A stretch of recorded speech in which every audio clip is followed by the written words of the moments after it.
Hi there guys, John here at the Movie Blog, and this is my quick review of the new animated film Astro Boy.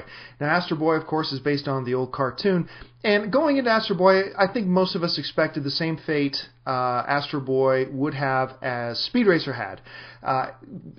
Box office flop, right? They're both franchises that are past their prime, that doesn't have a built-in audience anymore, and seems to be being made for nostalgia's sake rather than actually for good business sense or good story sense, and ultimately will bomb, much like Speed Racer did. But that doesn't mean that Astro Boy couldn't still be a good movie, so off I go to see Astro Boy. And I gotta say, I wasn't expecting much, but I will say this. The first act of this film is so emotionally hard-hitting and effective, it blew me away. Really, they really impressed me with the beginning. Now, this might be considered a little bit of a spoiler, but don't worry, this is introduced all at the very beginning of the film. Dr. Temna is this brilliant scientist, head of the government science stuff, and he has this wonderful son who's bright and energetic, and what I was expecting was, I expect them to dumb this down and just have the boy get injured, and the scientist doctor has to turn his boy into a cyborg or mostly robot, and he becomes this hero. But what happens is, what they do is, the little boy gets killed in the beginning of the film, near the beginning of the film. He dies. And then the father is grieving so much, and he's so insane with, not insane, but he's so disturbed with grief that he has this horrible idea of creating this robot that looks just like his son in a way to replace his son.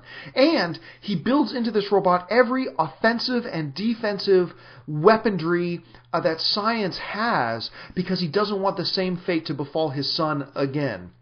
And then what happens is, when the robot is born, which of course is Astro Boy, eventually the father realizes that the robot does not replace his son. Nothing replaces his son. And now when he looks at the robot, all he sees is his departed son. And I gotta say, I did not expect that a film like this would be able to go to those types of emotional depths and do it effectively while still being kid-friendly.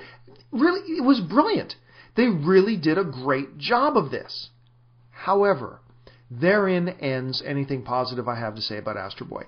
At that point, they go on this great launching screen pad that they set up, this emotional depth and everything, and it goes straight downhill from there into this cheesy, cliche-ridden, no story, no development film that we kind of expected, but it had an extra element of disappointment to it now, because the beginning I thought was so great, and the film just goes nowhere.